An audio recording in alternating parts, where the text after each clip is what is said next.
반갑습니다. 8월 23일 화요일 큐티 스케치 시간입니다. 오늘 본문은 창세기 12장 10절부터 20절까지의 말씀입니다.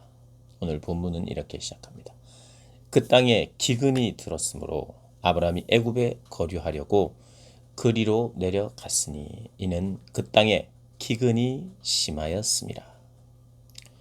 오늘 본문은 아브라함이 애굽으로 내려가게 되는 그런 이유, 그리고 애굽에서의 사건 하나를 소개하고 있습니다. 오늘 금방 읽었던 10절, 그 땅에 기근이 들었다, 이렇게 이야기합니다. 그 땅이 어떤 땅입니까? 우리가 12장 1절부터 아브라함 이야기가 시작되는데 본토 친척 아비의 집을 떠나서 도착한 땅입니다.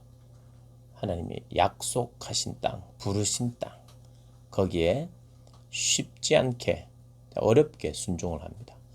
본토 친척 아비의 집을 떠나는 어떤 결단이 필요한 일이었죠. 결단하고 하나님 말씀에 순종하여서 그렇게 도착한 땅입니다. 그 땅에 무슨 일이 생겼습니까? 도착하자마자 기근이 생기는 것은 아니겠지만 성경은 의도적으로 순종한 결과, 첫 사건을 순종한 결과, 순종해서 간 땅에서 예배를 드린 후에, 감사의 제사를 드린 후에 그 다음 소개하는 내용이 기근이 들었다. 그러니까 우리가 성경을 읽다 보면 하나님께 순종을 했는데 왜 이런 일이 생길까라고 우리가 질문을 하죠.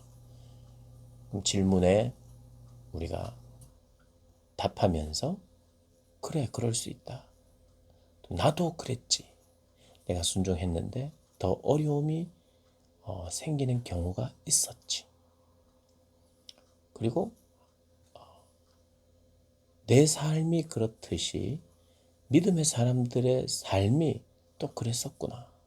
그러니까 이 본문 하나만으로 우리가 질문도 하면서 때로는 위로도 받는 그러한 본문입니다. 약속의 땅, 순종해서 간 땅에서, 순종해서 결국 복을 받습니다마는 순종한 이후의 삶 속에 어려움이 있을 수 있는가? 있을 수 있어요. 어려움이 포함되어 있다, 이 말이죠. 하나님 믿음의 삶의 여정은 땅이 기근이 심해서 내려갑니다. 그래서 어제 말씀드렸듯이 인생의 주어를 하나님으로 한 사람임에도 불구하고 그 결과, 그 과정 가운데 어려움이 있을 수 있다. 그 어려움이 있을 수 있을 때 찾은 곳이 어디냐? 애굽이에요. 그땐 곡창지대였으니까. 그리로 갑니다. 그런데 위험을 안고 갑니다. 어떤 위험입니까? 아내가 너무 아리따워서 11절에 그가 애굽에 가까이 이르렀을 때에 그의 아내 사레에게 말하되 내가 알기에 그대는 아리따운 여인이라. 12절 애굽 사람이 그대를 볼 때에 이르기를 이는 그의 아내라 하여 나는 죽이고 그대는 살리리니. 13절 원하건대 그대는 나의 누이라 하라. 그러면 내가 그대로 말미암아 안전하고 내 목숨이 그대로 말미암아 보존되리라 하니라.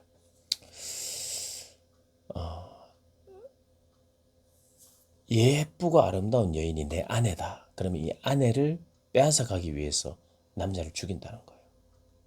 그런 두려움이 있었어요. 그래서 죽지 않기 위해서는, 나도 살고 너도 살기 위해서는 누이라 하자. 그렇게 하고 갔던 거예요.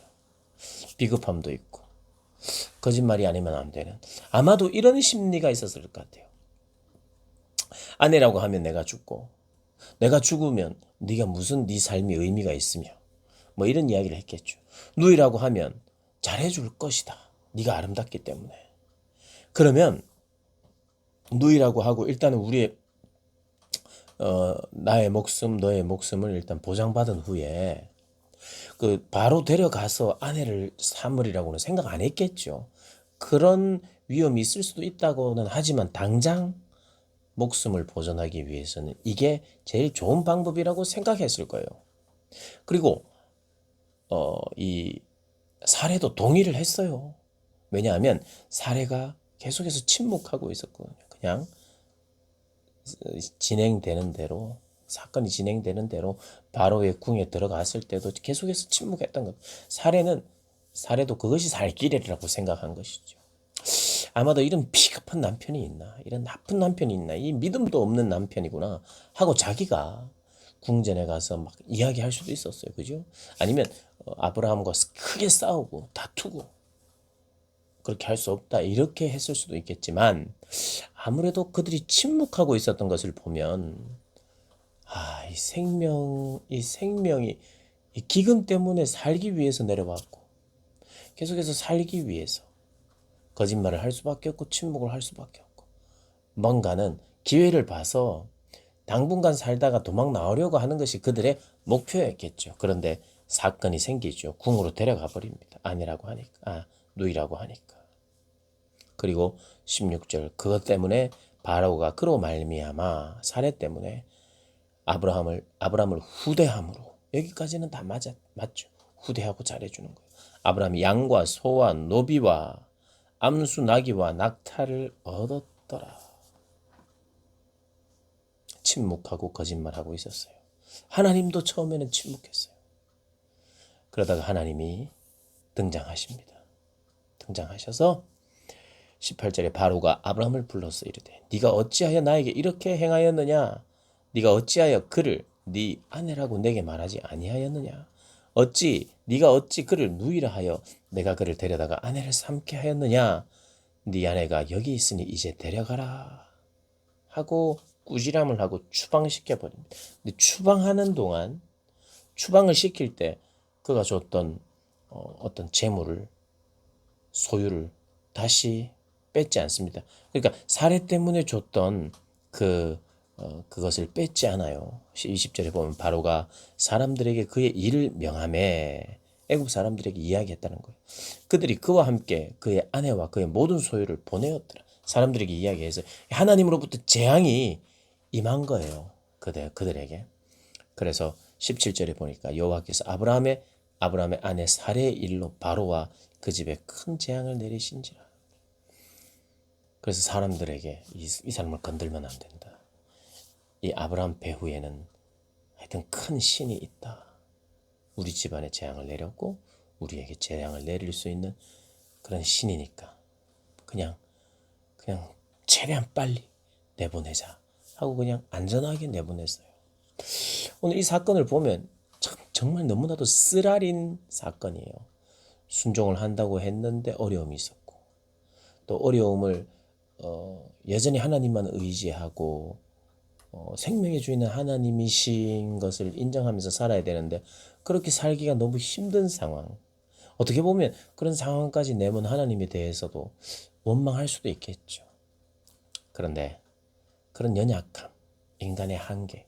사실 이렇게 안에 살기 위해서 기근 때문에 내려갔고 그것 때문에 자신의 연약함을 다 드러낼 수밖에 없는 그런 상황을 맞이했잖아요.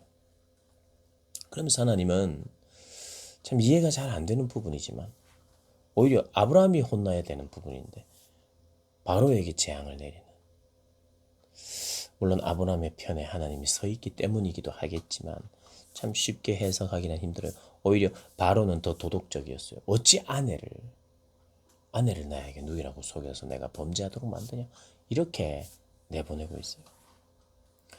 어쨌든 이 본문을 통해서 우리가 알 수 있는 큰 두 가지는, 순종의 자리에 간다 하더라도 어려움이 닥치고 순종하지 않았으면 생기지 않을 어려움이 닥칠 수 있다라는 것. 우리의 삶의 여정에 그게 있을 수 있다는 것 꼭 기억하라는 것과, 그런 여정 속에 우리는 연약해서 우리의 한계를 드러내고 실수도 하고 비열해지기도 하고 나의 목숨을 보존하려고 하는 그런 어떤 것이 강하게 일어날 때가 있는데, 그럼에도 불구하고 하나님은 새로운 기회를 주시고 또 문제를 해결시키시고 그가 택한 백성을 하나님은 보호하신다는,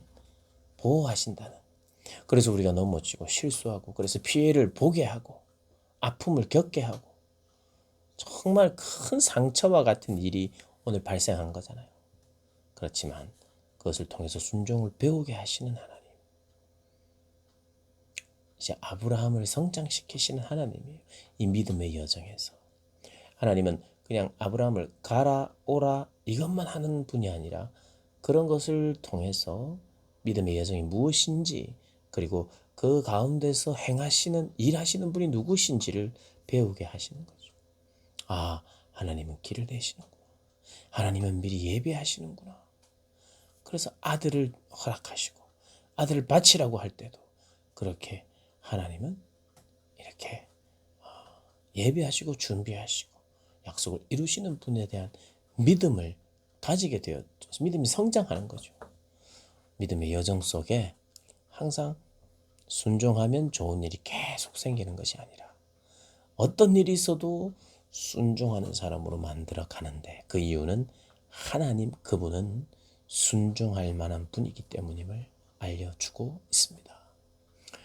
그래서 우리 모든 성도님들도 이런 그 믿음으로 이 땅을 살아가고, 아브라함의 물론 부족합니다. 그러나 아브라함을 성장시키는 하나님을 바라보면서, 아브라함의 사건을 또 바라보면서 하나님, 저도 이 믿음의 자리에서, 믿음의 여정에서 하나님을 더 경험하고 의지하는 자 되게 해달라고 기도하는 마음으로 하루하루 살아가신 여러분 되시기를 주님의 이름으로 축복합니다.